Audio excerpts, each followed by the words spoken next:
বীর এসেছে আজ খান বাড়িতে। বিভান খান ডেকেছে বীরকে। বাড়িতে ঢুকতেই বীর দেখে বিভান খান সোফায় বসে অপেক্ষা করছেন বীরের জন্য। বীর সামনাসামনি সোফায় বসে বলে, কি চাই তোমার? ছেলের সাথে কি বাবা একটু আলাদা সময় কাটাতে পারে না? বীরের চোখে গম্ভীরতা, কণ্ঠে বিতৃষ্ণা এনে বলে, বাবার মতো বাবা হলে সম্পর্ক সেভাবেই গড়ে তুলতাম। আফসোস তুমি না হয়েছ তোমার বাবার মতো, না হয়েছ তোমার ছেলের মনের মতো।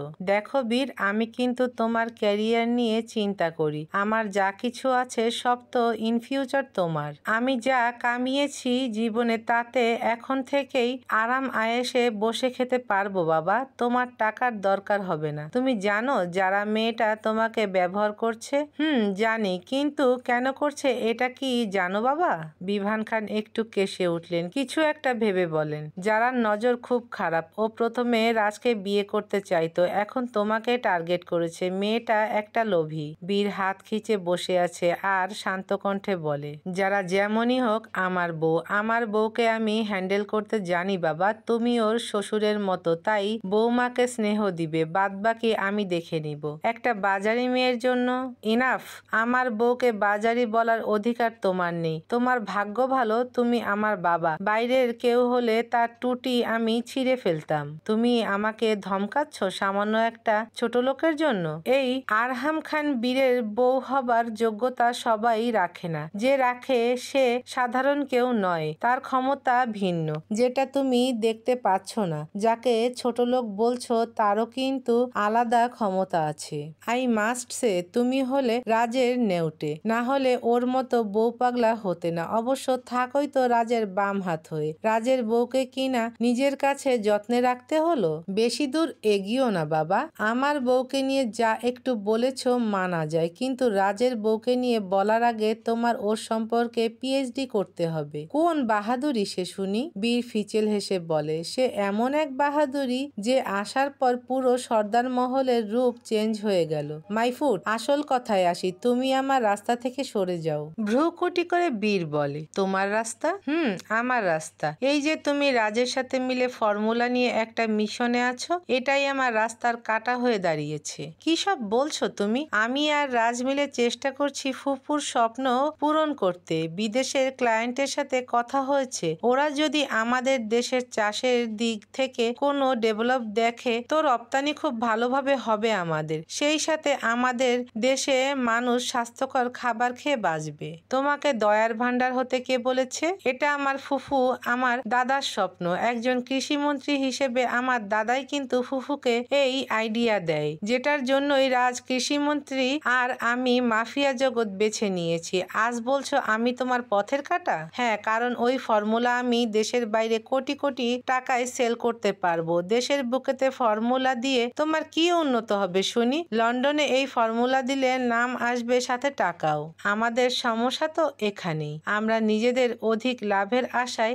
থেকে বাইরের সাথে ডিল করি যেন নাম ডাক হয়, কিন্তু দেশের উন্নত হয় না। এই ফর্মুলা আমরা আবিষ্কার করে বাইরে সাপ্লাই করব, আবার ওদের থেকে পণ্য আমদানি করব। ব্যাপারটা আমাদের দেশের বিষয়েও আছে। ভেবে দেখো কত দরিদ্র মানুষ না খেয়ে আছে। খাবারে এতটাই বিষাক্ত ফর্মুলা থাকে যে মানুষ দুদিন পর পর অসুস্থ হয়ে পড়ে। এগুলো থামাতে হবে। দেশ সেবার কাজ করি আমরা। মাফিয়া বলো বা মন্ত্রী, আমাদের উদ্দেশ্য একটাই, দেশের সেবা করা। তাই তুমি আমাদের পথের কাঁটা ভাবলেও উপরাতে ব্যর্থ হবে, কারণ আমরা এবার মজবুত গ্যাং তৈরি করেই ফেলেছি।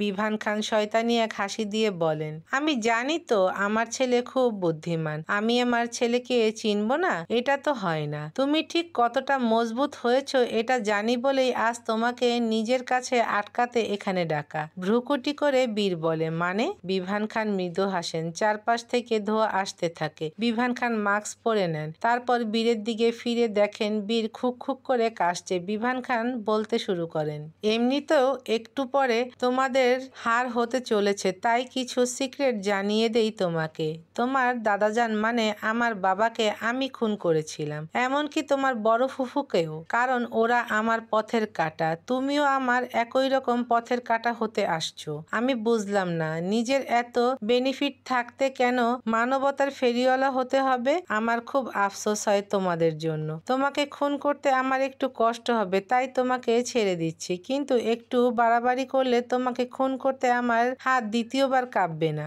বীর কাশতে কাশতে নিচে বসে পড়ে। বিভান খান বলেন, চারপাশে নকআউট ছড়িয়ে দেওয়া, তুমি এখন আরামে ঘুমের দেশে পাড়ি দাও, আমি তোমার সমস্ত প্রিয় ব্যক্তিদের ওপারে পাঠিয়ে আসছি। বীর জ্ঞান হারালো। বিভান খান চলে গেলেন সেখান থেকে। বাইরে এসে কল করে জানান, মালিনীকে নিয়ে আমার পুরনো ফ্যাক্টরিতে আসো। মায়ার অবস্থা আগের থেকে উন্নত, তাও বেড রেস্ট প্রয়োজন। সেলাই শুকানো পর্যন্ত অপেক্ষা করতে হবে। রাত চায় না এই অসুস্থ অবস্থায় মায়া সর্দার মহলে থাকুক, তাই মায়াকে হাসপাতালেই রাখা। অন্যদিকে মালিনীর জ্ঞান ফেরেনি এখনো। শিয়া মাঝে মাঝে যায়। মৌ নিজেও আছে হাসপাতালে। মায়া ও মৌ একসাথে একটা কেবিনে আছে। প্রলয়কে নিয়ে গল্প করছে, আর মেহেরাজ এখনো এনআইসিইউতে। মায়া রাজমিলে সকালে বিকালে দেখা করে আসে। শিয়া এসেছে মায়ার কাছে। মায়া প্রশ্ন করে, শাশু মায়ের কি অবস্থা? ঘুমিয়েই আছে, একটানা বসে থাকতে ভালো লাগছে না, তাই কিছুক্ষণের জন্য এলাম।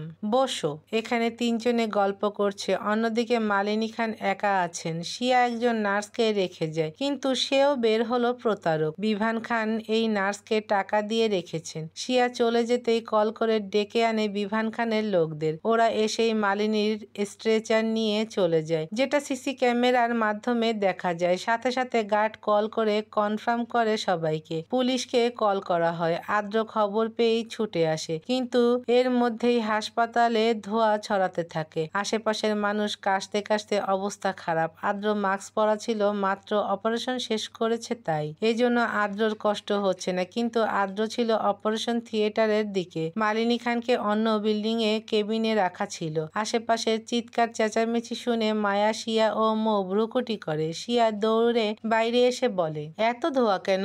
বলেই নাকে ওড়না দিয়ে একটু কেশের সামনে তাকাতেই দেখে দুজন ডক্টর ছুটে আসছে। ওরা মালিনী খানের কেবিনে গিয়ে হতাশ হয়। মায়া মৃদু হেসে ওয়ান টাইম মাস্ক পরে নিল। মৌকে একটা দিয়ে বলে, বিভান খান নিজের খেলা দেখিয়েই দিল। মৌ ভয়তে বলে, আমাদের বাচ্চাগুলোর কিছু হবে না তো আপু? আর তুমি যেও না প্লিজ, তোমার পেটের কাটা জায়গাটা শুকায়নি তো? এরা আমাদের কখনো সুস্থ থাকতে দিবে না বোন, যত দ্রুত সম্ভব পিছু নিতে হবে। বলেই কল দেয় যারাকে। যারার কল রিসিভ হতেই ওপাশ থেকে পুরুষ কণ্ঠে ভেসে আসে, খেলায় কোনোদিন বিভান খান কাঁচা ছিল না মেয়ে, তোমরা আমার সাথে খেলতে এসে বড় ভুল করেছো। তোমার ভাবি এখন আমার কাছে বন্দি। আমার ভাই কিন্তু আপনাকে বাবা বলে ছেড়ে দিবে না, এতটাও সহজ নিবেন না নিজের খেলাকে। তাহলে আসো, দেখি কি করে তোমার ভাই ঘুমিয়ে ঘুমিয়ে। মানে আগেই তো বললাম কাঁচা খেলা আমি খেলি না, আমি অনেক বড় মাপের খিলাড়ি। তাহলে দেখাই যাক আপনি আজ কিভাবে জিতে যান এই মায়াবতীর ইচ্ছা উপেক্ষা করে। চলে এসো তাড়াতাড়ি, অ্যাড্রেস দেওয়া লাগবে না, আমার পুরনো ফ্যাক্টরিতে আছি। জানি পুলিশ নিয়ে আসবে না, কারণ নিজের শাশুড়ি ভাই ভাবিদের তো বাঁচাতে হবে। মায়া কল কেটে পিয়াসকে কল দিয়ে বলে, মন্ত্রী মশাইকে জানিয়ে দাও ওরা শাশুমাকে কিডন্যাপ করেছে, পুরনো ফ্যাক্টরিতে আছে সবাই। আর হ্যাঁ, ভাইকে পাবে না, ভাইকে কিছু একটা করেছে ওই লোক। কল কেটে মৌয়ের দিকে তাকিয়ে মায়া বলে, আমি আসছি বোন। মৌ এবার মায়ার হাত ধরে নেয়। না আপু, যেও না, আমার ভয় করছে খুব। ভয় নেই তোর, ওরা যাকে টার্গেট করার করেছে, এবার যুদ্ধ জয় করতে হবে। আপু সাহস রাখ বোন, আমি আসছি। মায়া চলে গেল। শিয়া এসে উন্মাদের মতো খুঁজছে মালিনী খানকে। আদ্র খানিক পর দৌড়ে এসে দেখে শিয়া কান্না করছে, মানে মালিনী খানকে নিয়ে গেছে। শিয়াকে আগলে নিয়ে বলে, তুমি মৌয়ের কাছে যাও, আমি দেখছি। না, আমিও যাব। মা কোথায় গেল? বলেই কান্না শুরু করেছে। শিয়ার কান্না থামাতে পারবে না আদ্র, তাই বলে দেয়, এটা আমাদেরই একটা প্ল্যানের অংশ। রুদ্র আছে তো ওর ফোর্স নিয়ে। আমি তাও যাব, আমার মাকে নিয়ে রিস্ক আমি যাব না, হয় নাকি? পাগলামি করতে নেই প্রেয়সী, আমার মা হয়। আমি পাগলামি করছি মনে হচ্ছে আপনার? আপনি যদি আমাকে না নিয়ে যান তাহলে আমি নিজেই যাচ্ছি। আচ্ছা আচ্ছা চলো, আগে বাঘিনীর সাথে দেখা করে আসি। শিয়া আবার শান্ত কণ্ঠে বলে, চলুন। আদ্র কেবিনে ঢুকে প্রশ্ন করে, বাঘিনী কোথায়? আপু তো চলে গেছে এই কাঁচা সেলাই অবস্থায়। ভাইকে ওরা আটকে রেখেছে ভাবিকেও, তাই আপু গেছে আগে আগে। আদ্র এবার শিয়ার হাত ধরে দেয় দৌড়, কারণ শিয়া আদ্রকে একা যেতে দিবে না। মাকে দেখতে হলে একা একা গেলেও শিয়া যাবে, তখন আরেক রিস্ক। আদ্র ও শিয়া দৌড়ে চলে যায়। মৌ দোয়া পড়তে থাকে। এদিকে পিয়াসের থেকে সব শুনে রাজ উঠে দাঁড়ায়। রুদ্রের সাথে যেতে যেতে সামনে দেখা হয় মাহমুদ সর্দারের সাথে। তিনি এখানেই আসছিলেন মোহন সর্দারকে নিয়ে কথা বলতে, কিন্তু রাজকে তাড়াহুড়ো করতে দেখে বলেন, আজকে আবার কি হলো? বউ কিডন্যাপ হয়েছে বাবা। এই তোমার বউ বাঘিনীর মতো হয়ে লাভ কি যদি বারবার কিডন্যাপ হয়? ফর ইউর কাইন্ড ইনফরমেশন, এটা আমার বউ না, এটা তোমার বউ। মাহমুদ সর্দারের চোখ উপরে। উনিও এবার রাজের পিছন ছুটছেন। রাজ মৃদু হেসে বলে, যুগ যেমনই হোক না কেন, বউয়ের নেওটা হয়ে থাকে সকল পুরুষ। হতচ্ছাড়া, আমার বউ রিস্কে আছে, তুমি মজা পরে নিবে। রাজ, রুদ্র ও পিয়াস আগে আগে হাঁটছে, পিছনে মাহমুদ সর্দার। মাহমুদ সর্দারের কথা শুনে তিনজনেই হাসে, কারণ মালিনীর যে কিছু হবে না এটা সবাই জানে। রুদ্র মজা করে বলে, তোমার বউ রিস্কে থাকলে কি হবে বড় বাবা? আমরা পৌঁছাতে পৌঁছাতে যা হবার তা হয়েও যেতে পারে, তাই আপাতত পরিস্থিতি ফেস না করা অবধি চিল করতে থাকো। মাহমুদ সর্দারের মাঝে মাঝে খুব ইচ্ছে হয় নিজের বংশধরদের নিজ হাতে খুন করতে, কিন্তু যখন ভাবে এরাই এবার পরবর্তী বংশধর আনার হাতিয়ার, তখন থেমে যান। মায়া গাড়ি থামিয়ে গোডাউনের ভিতরে ঢুকলো। সামনেই দাঁড়িয়ে বিভান খান ও পুরো গ্যাং। পাশেই আছে স্ট্রেচারের ওপর মালিনী, যারার হাত বেঁধে রাখা। যারা চিৎকার করে বলে, একা এসেছো কেন? কারণ ধীরে ধীরে খেলা জমবে তাই। বাব্বা, জমের দুয়ারে এসেও বুলি ফুটছে তোমার? জম যে কে কার এটা এখনো তোর মতো মূর্খ বুঝতে পারেনি। ওই, মুখ সামলে কথা বল, আমাকে চিনিস না তুই? আমাকেও চিনিস না রে তুই? আমার সাথে পাঙ্গা নিয়ে খুব বড় ভুল করেছিস। মায়ের কথা শুনে বিভান খান মৃদু হেসে বলেন, একটু আগে আমার ছেলেটার প্রিয় বউ একই ডায়লগ দিয়েছিল, এখন দেখ কি অবস্থা। মায়া যারার দিকে চোখ রাখলো, অতঃপর বিভান খানের দিকে চেয়ে হাসি দিল। আঁচলের ভিতরে লুকানো বাম হাত উঁচিয়ে যারার দিকে রিভলভার তাক করে। যারার হাতের বাঁধনে শুট করে দেয়। যারার হাত মুক্ত হতেই বিভান খান ঠোঁট বাঁকিয়ে হাততালি দিয়ে বলেন, খুব ভালো খেলা দেখালি। আমার আশেপাশের লোকগুলোকে দেখতে পাচ্ছিস? ওরা থাকতে এগোতে পারবি না। শত্রুর চোখে চোখ স্থির রেখে মায়া বলে, আমি একা একটা মেয়ে হয়ে লড়াই করতে যে ক্ষমতা রাখি, একজন প্রফেশনাল মাফিয়া হয়ে তুই একা সেই ক্ষমতা রাখিস না। তাই তো তোর কাছে থাকে সাঙ্গপাঙ্গ, আর আমার কাছে নিজের ওপর কনফিডেন্ট। চুরমার হয়ে যাবে এখনই। তাহলে দেখাই যাক। যারা একটু ঘাবড়ে যায় বলে, তোমার সেলাই কাঁচা, ব্যথা অনেক কম আছে। তাছাড়া জীবনে এত ব্যথা পেয়েছি যে আজকের ব্যথাটা আমার কাছে আহামরি না। এর আগেই তো আমার লাইফ রিস্কে ছিল। ওহ, এত কথা কেন? দেখিয়ে দে না তোর একা ক্ষমতার জোর। মায়া শাড়ির আঁচল একত্র করে কোমরে গুজে নেয়। যারা সুযোগ বুঝে পিছিয়ে গিয়ে ওর ফোনটা নিয়ে নিল। কোনো মতে পিছনে ঘুরে লিখে দিল, মায়ের মাথা গেছে, ও ফাইট করছে, দ্রুত আসো, না হলে ওর সেলাইয়ের জায়গায় সমস্যা হবে। পিয়াস মেসেজ পড়ে জানায় রাজকে। রাজ এবার গাড়ির গতি বাড়িয়ে দিল। মাহমুদ সর্দার বলেন, তোমার বউ কি একটু স্থির থাকতে পারে না? এখন কাকে রেখে কাকে সামলাবে? আমি তো আমার বউকেই সামলাবো, তুমি তোমার বউকে সামলাবে, যে যার বউকে সামলাবে। আজ আমার বিয়ে হয়নি বলে বউ সামলানোর সুযোগ নেই। রুদ্রের কথা শুনে মাহমুদ সর্দার পিছন থেকে রুদ্রের মাথায় চাপড় মেরে বলেন, হতচ্ছাড়া, তোর ফোর্স কি আঙ্গুল চুষছে? এত দেরি করে কেন পৌঁছাতে? রিল্যাক্স বড় বাবা, পৌঁছে যাবে। তাছাড়া ভাবিজি ইজিলি ফাইট করতে পারবে। এত উন্নত চিকিৎসা করা হয়েছে যে ফ্র্যাকচার হবে না। তুমি সব জানো? ব্রো বলেছিল তাই শুনেছি। মাহমুদ সর্দার একটু শান্তির নিঃশ্বাস নিলেন। তখনই রুদ্র বলে, কিন্তু ভাবিজি বড়মাকে বাঁচাতে পারবে কিনা এটা ভাবছি। মাহমুদ সর্দারের শান্তি শেষ। তিনি আবারও দুশ্চিন্তায় পড়লেন। তার বাড়ির ছেলে মেয়েগুলো তাকে শান্তি দিবে না। মায়া ফাইট করতে শুরু করেছে। বিভান খান অবাক হয়ে গেলেন। মায়া পা দিয়ে যাকেই লাথি দিচ্ছে সেই কিনা রক্তক্ষরণ হয়ে নিচে পড়ে যাচ্ছে। কিছু একটা গড়বড় আছে নিশ্চয়ই। হ্যাঁ, মায়ার পায়ে জুতার সাথে ধারালো ছুরি যুক্ত করা, যেটা রুবির থেকে ভিডিও দেখার সময় বানিয়ে নেয় নিজের লোক দিয়ে। এমন পরিস্থিতিতে এগুলোই কাজে লাগে। এক একজন এসে মায়ার সাথে ফাইট করতে নিলেই মায়া এক এক কৌশলে আঘাত করে, কিন্তু শেষমেশ পায়ের আঘাতেই যেন ওদের শরীরের এক এক জায়গা কেটে রক্ত ঝরছে। কয়েকজনকে কুপকাত করতে করতেই সেখানে উপস্থিত হয় শিয়া ও আদ্র। শিয়া চিৎকার করে বলে, আমার মা তোমার কি ক্ষতি করেছে মামা? বিভান খান হাত উঁচিয়ে সবাইকে থামিয়ে দেয়। শিয়ার উদ্দেশ্য করে বলেন, আমার সাথে থেকে আমার বিরুদ্ধে ষড়যন্ত্র করেছে, ভুগতে তো হবেই। কি করলে এগুলো থামাবে? ফর্মুলা দিতে বল তোর মাকে। মায়ের জ্ঞান নেই, কিভাবে দিবে? এমনিতেও দিবে না, তাই তোদেরকে শেষ করে দিব। Oh really? বলেই ভিতরে ঢুকলো রাজ। বিভান খান উচ্চস্বরে হেসে বলেন, এসে গেছে বউয়ের শ্রেষ্ঠ বর। কান টানলে যেমন মাথা আসে, আমার বউকে টানলে তেমন আমিও আসি। জিধার পে বিবি উধার পে হামভি। মাহমুদ সর্দার চেয়ে চেয়ে দেখছেন ছেলের ভাষণ। দাঁত খিচে বিড়বিড় করে বলেন, মন্ত্রী হয়েছ, জনগণকে গিয়ে দেশের জন্য ভাষণ দিও। আমরা তোমার বউয়ের হয়ে ভাষণ শুনবো না, তাহলে কান বন্ধ রাখো। রুদ্র এবার হো হো করে হেসে দেয়, যেটা দেখে বিভান খান বলেন, এই যে টোটো কোম্পানির ম্যানেজার, আপনি এখানে উইদাউট ইনভিটেশনে কেন? মরার ইচ্ছা জেগেছে নাকি? হুম, আমি এসেছি ফ্রিতে কিছু সিন দেখতে। আমার কাজ এটাই, যেখানে একটু ক্লাইম্যাক্স ওখানেই আমার এন্ট্রি। ও তাহলে থাকো এক কোনায়, আমাদের ডিল দেখো। অবশ্য তুমি চাইলে আমার সাথে শেয়ারে থাকতে পারো। বলেছিলে তো একদিন আমার থেকে বিজনেস শিখবে। আপনার থেকে বিজনেস শিখে আপনার উপরে চলে যাব। বলেই রুদ্র এক কোনায় দাঁড়ালো। তাজ আসলো রুবির সাথে। তাজকে দেখে বিভান খান বলেন, এসেছো তাহলে? এই দেখো তোমার স্বপ্ন পূরণ হলো আজ। চেয়েছিলে না সবাইকে এক জায়গায় করে শেষ করে দিতে, আর সুযোগ পেয়েছো। তোমার মা অবশ্য সেই সুযোগ করে দিল না। সে থাকলে তো সুযোগ করে দিবে। মানে? রাজ কান্নার ভান করে বলে, আমাদের 2 নম্বর কাকি আজ আল্লাহর কাছে নিজের 2 নম্বর ব্যবসার হিসাব নিকাশ দিতে ব্যস্ত। বিভান খান যেন শখ খেলেন, তাও নিজেকে সামলে বলেন, তো কি হয়েছে? এখনো সুযোগ আমাদের হাতে, কারণ ফর্মুলা যার কাছে আছে সেই আমাদের হাতে। সবাই একটু অবাক হলো। ফর্মুলা তো শাহানা পারভিনের জানা আছে, তাহলে কি শাহানা পারভিনকে আটকে রেখেছে? মায়া হুঙ্কার ছেড়ে বলে, খবরদার, যদি আমার মাকে এর মধ্যে রাখিস, তোর কলিজা কিন্তু আমি কুকুর দিয়ে খাওয়াবো।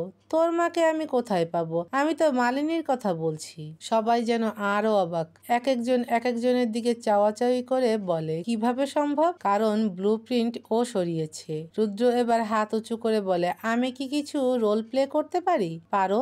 আমার জানা মতে ব্লুপ্রিন্ট ভাবিজির মাম্মিজির কাছে, তাহলে শাশু মাম্মিজির কাছে কিভাবে ট্রান্সফার হলো? না মানে ওটা ছাড়া তো ফর্মুলা হাতানো সম্ভব না। সম্ভব হলে ব্রো চুপ থাকতো না, অনেক আগেই ফর্মুলা পাবলিক করে দিত।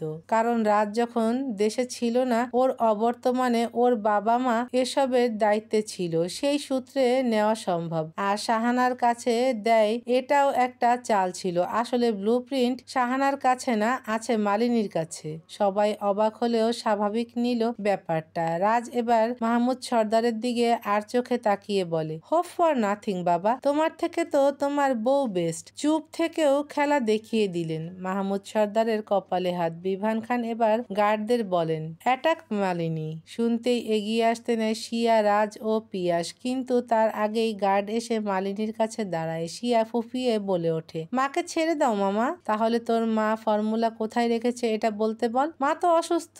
মিথ্যা, ও অসুখের অভিনয় করছে শুধু। আমাকে এত বড় ঘোল খাওয়ানোর পর আমি এখন খুব ভালো করে বুঝেছি। শিয়া এখনো কান্না করছে। আদ্র সান্ত্বনা দিয়ে বলে, রিল্যাক্স, যতক্ষণ না ফর্মুলা ওনার হাতে যাচ্ছে আমরা কেউই মরছি না। সবকিছুর ঊর্ধ্বে ওনার আগে ফর্মুলা প্রয়োজন। ব্রিলিয়ান্ট বয়। তাহলে ভাইকে বেকার না রেখে একটা জব দিলেই পারতে। ওটা নিয়ে আপনাকে ভাবতে হবে না। আমার ভাই আপনার বাড়ির জামাই হতে যাচ্ছে না যে ওর জব নিয়ে আপনি পড়ে থাকবেন। তোমাদের কাছে খেলাটা খুব নর্মাল লাগছে তাই না? সবাই ইজিলি নিয়ে বলে, অফকোর্স, সবকিছু তো প্ল্যান মোতাবেক চলছে। বিভান খান হিহি করে হেসে বলেন, একটু উপরের দিকে চোখ রাখো তো বাচ্চারা। রাজ উপরের দিকে চোখ রাখতে রাখতে বলে, বাচ্চা তো আমরা, কিন্তু আমার বাবা তো বুড়ো। বলেই যে উপরের দিকে চোখ রাখে অবাকের সাথে বলে, এরা আবার এখানে কেন? উপরে বেঁধে রাখা আছে মোহন সর্দার ও আহান সর্দারকে। তাদের পাশে আছে গুলি তাক করা 4 জন গার্ড। আদ্র ও রুদ্র চাওয়াচাওয়ি করে এবার একটু ভাবতে লাগলো। আদ্র ইশারা করে রুদ্রকে। রুদ্র শার্ট হাত ঘড়ির ওপর টাচ করে জানায়, Miss Jessie, you are in danger position, please do anything very seriously, otherwise my father will be. Die শব্দটা বলতে পারল না রুদ্র, গলা আটকে আসলো যেন। মায়া স্বাভাবিক হয়ে বলে, ওনাদের ছেড়ে দিন। নো নো এ, ওনারা এসবে যুক্ত না, কিন্তু কোনো না কোনো ভাবে কৃতিত্ব রাখে। এই যেমন তোমার বাবা মোহন সর্দার সর্দার আর ওদের বাবা আহান সর্দার। আহান সর্দারকে আমরা কখনো টার্গেট করিনি, কারণ হি ওয়াজ অনেস্ট। অবনীকে মন থেকে ভালোবাসতো, কিন্তু আফসোস শাহানাকে নিয়ে মাথা ঘামাতে গিয়ে ওপারে চলে গেল। রুদ্র চোখ লাল করে, সাথে আদ্র প্রশ্ন ছুড়ে, কে মেরেছে আমার মাকে? সোনালি মেরেছিল। আগে জানতে পারলে ওই ব্লাডি বীজকে আমি আরো বেশি শাস্তি দিয়ে টুকরো টুকরো করে কুত্তার খাবার বানিয়ে দিতাম। মায়া ফিচেল হেসে বলে, আমি তো এটাই করতে চেয়েছিলাম। যাই হোক, তোমাদেরকেও থ্যাঙ্কস। ওনার হাট তো আমাদের কাজে লাগলো। ভ্রুকুসকে তাকালো বিভান খান। মায়া বলে, আপনার পেয়ারি সোনালি যার সাথে সম্পর্ক করে জন্ম দেন মিহিরকে, সেই মানুষটা যেতে যেতে আমার মাকে হাট দিয়ে গেছে। তোমার মা বেঁচে আছে? মোহন সর্দার অবাক হয়ে শুনছে। মায়াকে তার মেয়ে বলার পর অবাক হয়ে গেল। এখন আবার শাহানা পারভিনের কথা উঠতেই পরিষ্কার হলো এই মায়াই তার মেয়ে। মোহন সর্দার এখন বুঝতে পারছেন মায়ার চোখে তার জন্য কেন এত ক্ষোভ। সবসময় এক একটা কথার বলি দিয়ে কেন মোহন সর্দারকে ক্ষত করে দিত। এই বিপদের সময় এসে মেয়ের ঘৃণার সাথে প্রতিশোধ দেখে তার চোখ ভিজে এলো। খুব ভালোভাবেই মায়ের হয়ে বাবার থেকে প্রতিশোধ নিল মেয়েটা।